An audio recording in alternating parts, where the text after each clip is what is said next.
we going? Still says connecting. It's going to be my internet, isn't it? Here we go. We are live. We are indeed.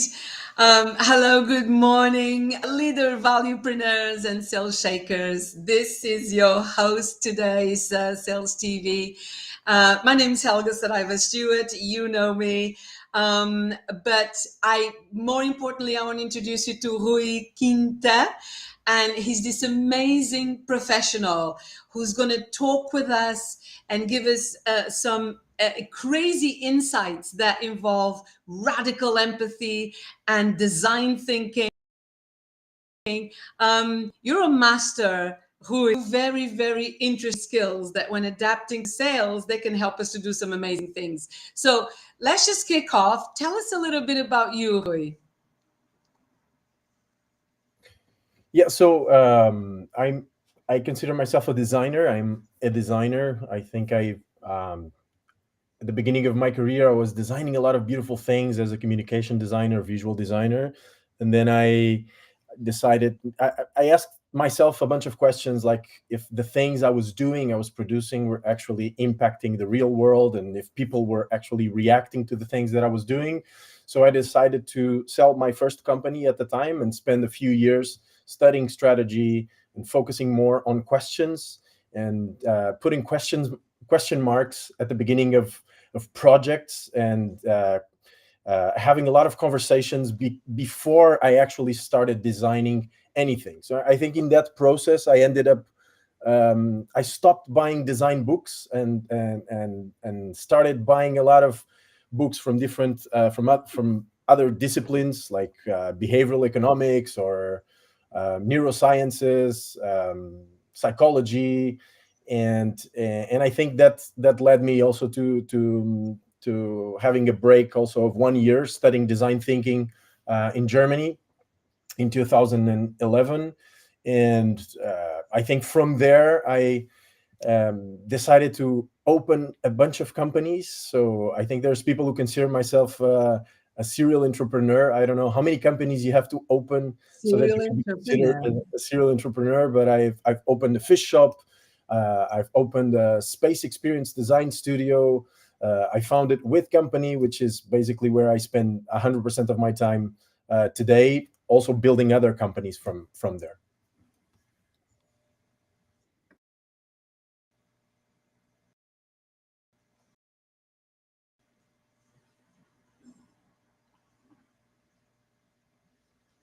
And if you the audience that you serve and what you do them. I think the complexity of With Company at the moment is that I think we say this is kind of probably this is wrong. This is something that it's wrong in every business book or every sales book, which is basically the fact that we sell everything to everyone.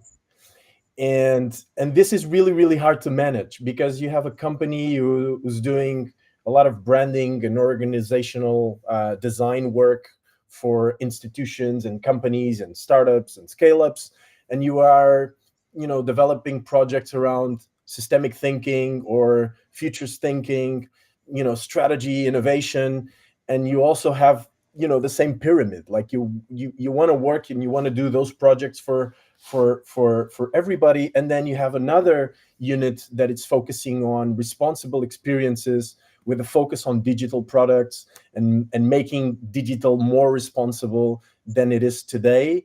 And basically, like, you want to appeal to everybody, but what we are doing is actually defining different hierarchies in terms of targets for each one of these units, of these business units. So it's not that you cannot do something for an institution when you are selling a branding service, for example, but our main focus there is to appeal to a particular audience and a particular target. So it's really difficult to juggle between the different units, the different goals, the different targets in each one of these units, and the channels that you use to communicate and to interact with these people.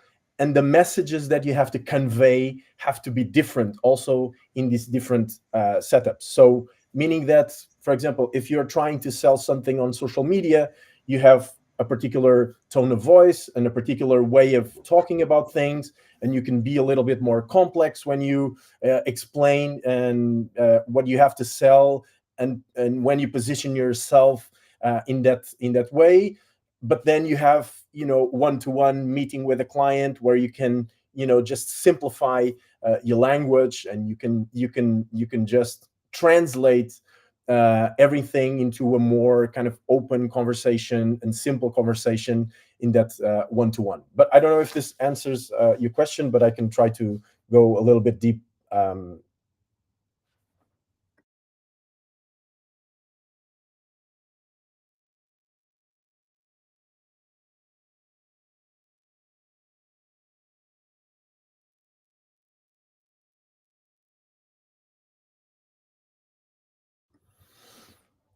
Elge, I think we cannot hear you now. I think the microphone is not working at the moment. So if you want to write it, I can just I was muted. I apologize. There's a little bit of okay. a distance between my pressing the mute and it actually going in. So I'll just want to take it off on mute. It feels so. I would love to just, if you think about one of your ideal customers, right? One of your ideal customers who are this entity that is trying to do what, and what do you help them to achieve?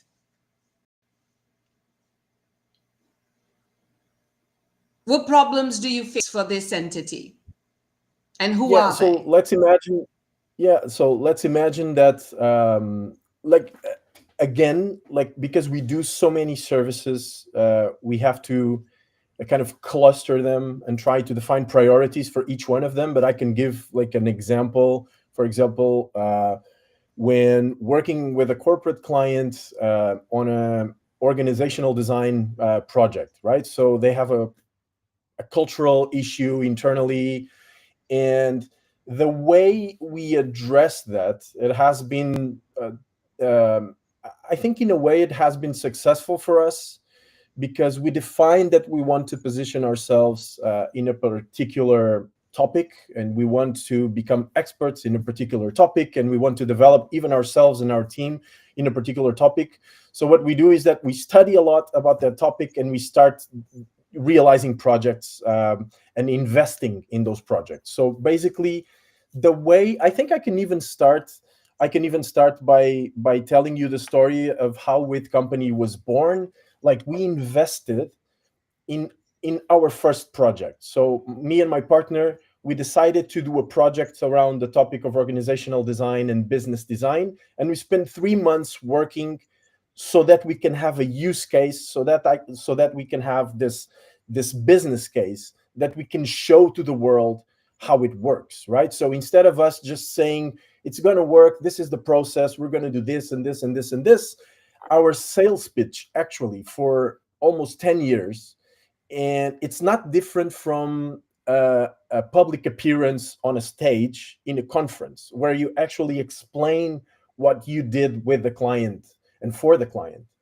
So basically what we did was that, like, we invested our time in helping a company that was in really, really bad shape in 2012, and we documented the whole project from the beginning to the end.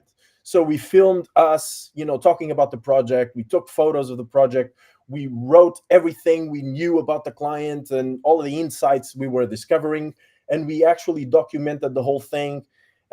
We've placed that information on a blog that we can still see. It's so naive, like looking at yourself in 2012 saying these things and doing these things. But actually, like, we transformed that document, that documentation of that project into a sales pitch. So it's a presentation, it's a keynote where you actually explain how to go from the beginning to the end, how to bring value to the client, what you did in the research stage, what you did while synthesizing, which were the ideas that you generated for the project. And of course, you show the line, like the health line of the company going down for about 10 years, and then we enter the project, and then we were able to help them in about the 3 months project, and the 6 months after the project was concluded, like they really turned around in terms of health for their people and for the company, financial health. So it was Of a performance and success health. case, I think, that we use as a sales pitch. Another strategy that I can share with you, Elga, is that I find, go whenever we go want to ahead. dig in into a topic, like um, we use as a way of learning for ourselves and also to add value to the clients.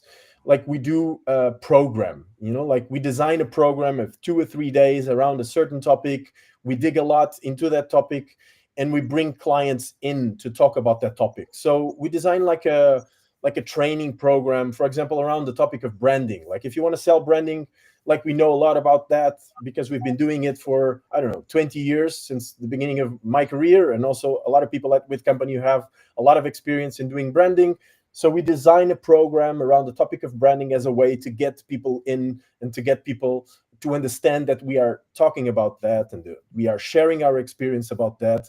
We have proprietary models when working with these different disciplines and different topics. So it's not that we are kind of copying everything that it's out there, but we really try to be original. We really try to be proprietary when we design something and when we bring people in so that they can feel the difference. And so, I mean, I imagine quite a few people listening. And if that's you, let us know, and let us know if you have questions here.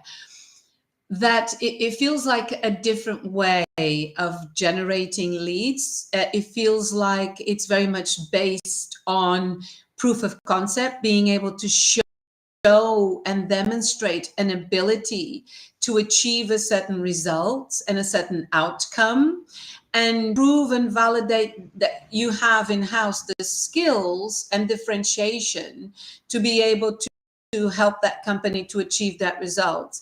So it feels like a very smart way of sort of standing out from it, right? Can I just get a little bit into your lead generation? So when you are getting inviting prospects as well, how does the lead generation work for you?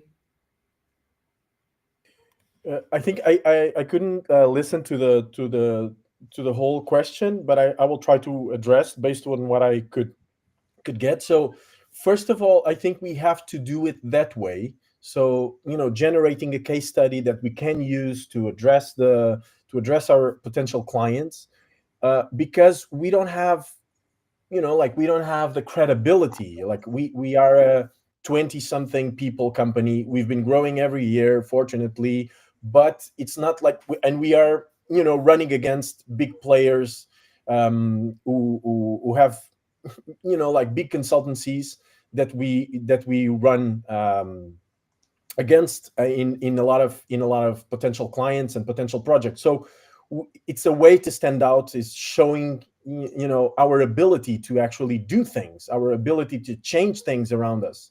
And by having these case studies, I think it's the way that we have to stand out, because we don't have the legacy, we don't have the credibility that these companies have, so we have to show work. And I think going a little bit also to this story, and I think at the beginning clients would hire us because of that, because they wanted to understand how we worked, the process. It's not that they only wanted the product of the project, the output of the project, but they wanted to understand how we worked, and they wanted their teams to work like us. So they wanted kind of a model on how to produce outstanding design work. And I think that was one of the criteria that made clients come to us. And I think, even if it sounds a little bit pedantic today, I think it's not only about how we work, but what we think about. It's about the impact that you want to generate in the world, that you want to provoke, the good things that you want to happen around you. It's about being critical with a lot of the things that are happening in the world, and finding ways to actually solve some of these externalities that were created in the last decades. So, and I Uh-huh. think clients today, they are coming to us not only because of the process and because of the how we work, but how we think about the future, and how we apply what we know in order to build like a more I think we talk a lot about earthly optimism. I think there's a certain in I don't know, like a certain poetry also in those two words together. um Wow. And can you still hear me? I'm sorry, my yes. my Yeah, yeah, camera seems to have gone yeah. AWOL. But I first heard of the term futures thinking through you. And I would love to know, so you talk about not just futures thinking, but responsible experience design. And I'd love you to just sort of expand on that and how you feel it helps businesses to anticipate clients' needs. Yes, I think it's interesting because it's like, for me, this conversation is a little bit meta. Like, it's difficult to have this conversation because, like, I think we apply systemic thinking. We bring a lot of complexity into our conversations, into the frameworks that we use when analyzing businesses.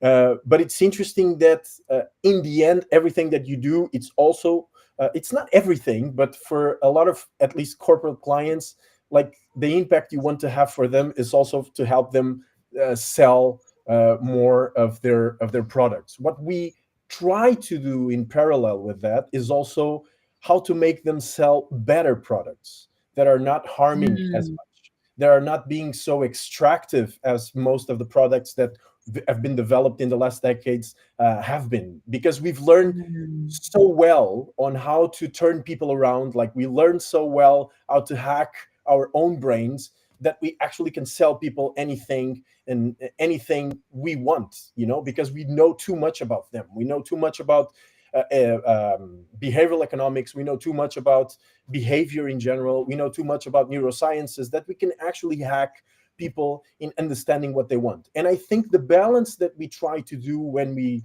talk about sales, and when we when we bring this topic, and when we are doing any strategy work, it's actually not only to help them sell more, but to sell better products. It's redefining their strategy in wow. terms of sustainability. It's redefining their strategy in terms of energy. Like, for example, when we talk about responsible experience design, it's actually Sophia from our team who's leading that unit. She's a master in understanding, how to simplify an experience in the digital context, but also how to be more responsible in knowing, in understanding what we can do with what we know about behavior and what we know about people. And we could actually, instead of extracting more in terms of behavior that will lead people to be more depressed, to be more addicted to some app, or to something. It's actually trying to turn things around and make it more pleasant and make it more responsible in that way.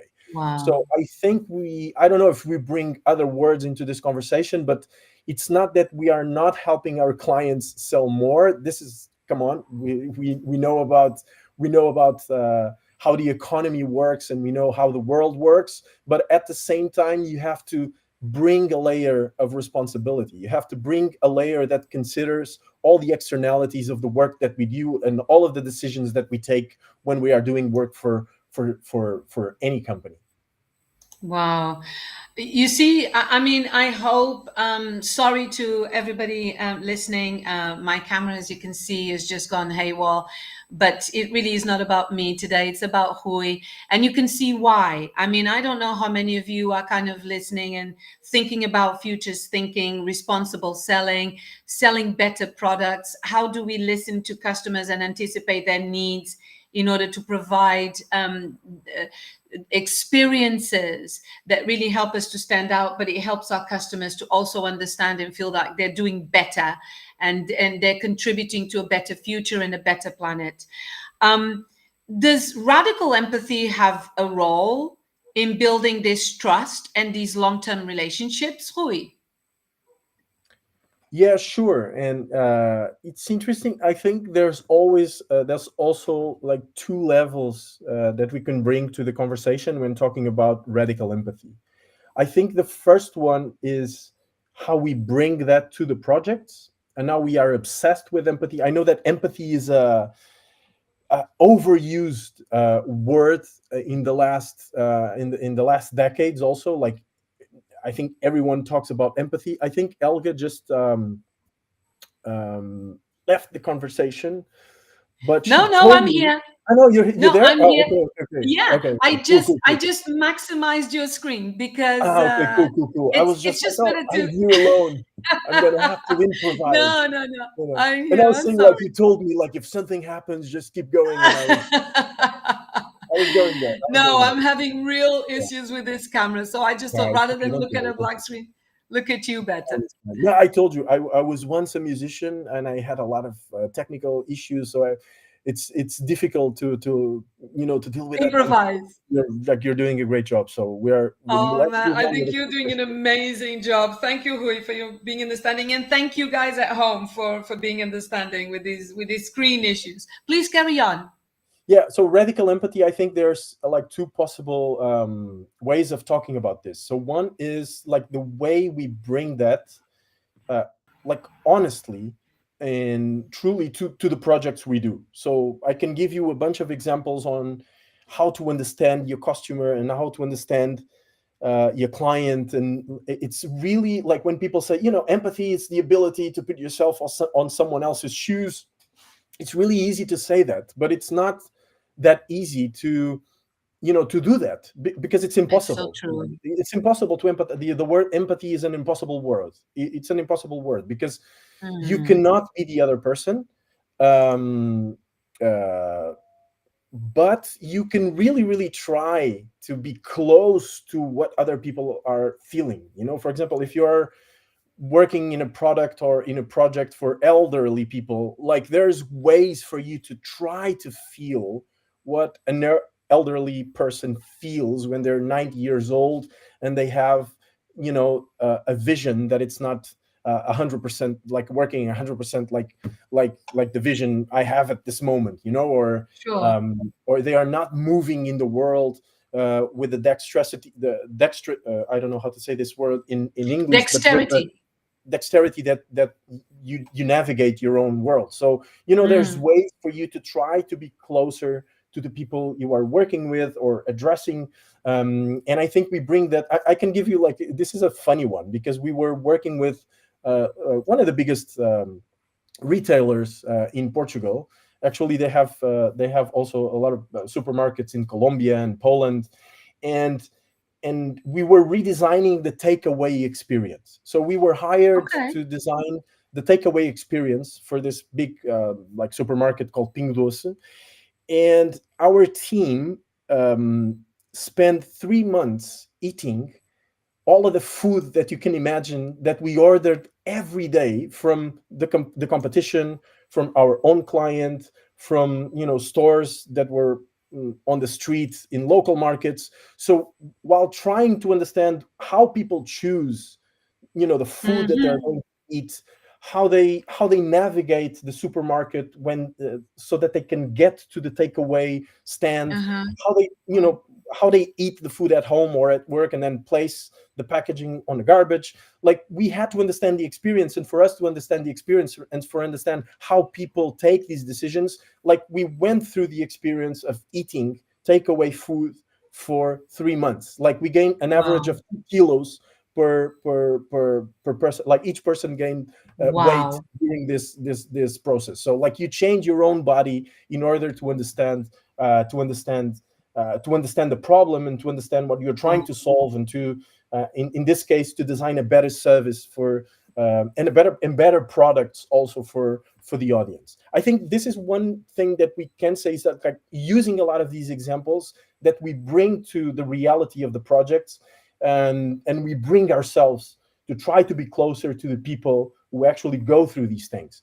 Another way of talking about radical Wow. empathy, I think it's the fact that we we build other companies from with companies. So my company is called With Company. We work with Mm-hmm. people, not for them, but we work with them, and Mm-hmm. we have a lot of spin-offs. And as entrepreneurs, we've built other businesses. I had a fish shop. I was running a fish shop and a chain of fish shops. Like we had four fish shops in Lisbon for Wow. around 9 months, and I say that having that business allows me to understand what other types of businesses Mm. feel. How does it feel to Yeah. have an open door, and bringing clients in?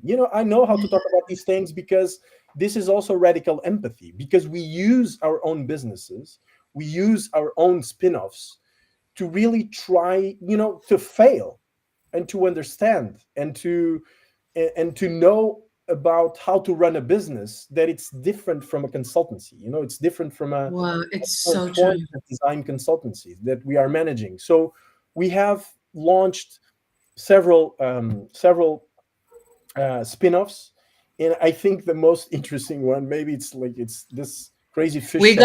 gonna, I'm gonna ask you to share that example mega quick. I can't believe 26 minutes have gone past, Rui. I cannot believe that. Go on, share it quickly with us. Give us the story in 30 seconds. No, yeah, I think it was. Come on, it's also something that was inspired by more than 100 years family business. It comes from an inspiration with my family, but we decided, and we did the first project we did actually was trying to help a company that was my family company, and it worked pretty well. And from there, I think we felt inspired, to redesign the experience of a fish shop, what it means to open a fish shop after almost all of the fish shops disappeared from the center of Lisbon. We have the culture Wow. of fish in Portugal, and we just redesigned the whole experience of a fish shop, and we opened the fish shop a long time ago, and we were Wow. running that business and learning how to run a business that it's totally different again from running a design consultancy. Wow. So let me just sum this up. Radical empathy. I swear, I like right now I have a completely different perspective about that, and I definitely want to see how I can apply it in my life. Futures thinking, responsible experience design. If you out there listening didn't think that these types of concepts, and clearly not just concepts, but ways of being and doing business and thinking and wanting to collaborate with clients, if you didn't think that that was useful to help you to sell better and build stronger connections and relationships with your customers, Rui Quinta is your man. Please connect with him on LinkedIn. Check him out. Rui, do you remember your days when you say you're a musician, was it? Yeah. That was Okay. fun. So here's what I'm going to ask you to do now. I'm going to ask you to take us right to the end because you're there with the camera and I trust you loads. From me, I want to send a big, big, big, big warm hug to everybody out there listening. Please take us away and kick off the show to the end. Yeah, I would just I take one of the sentences you said. You just said ways of being, and I thought, wow, it's beautiful what you said. And at the same time, it's the name of a book, of a recent book by James Brittle. So go Right? and buy it because it's beautiful and it's going to change the way you relate yourself with the planet and with the world. I So love go and that. buy Ways of Being. I'm promoting a book. So thanks I for the love that. invitation, Helga. It was beautiful. Thanks for the Take us invitation. away. Thank you so much for enduring these technical issues. You're an absolute trooper, and I can't wait to speak with you again soon. Thank you again. Cheerio. See you soon. Thank you.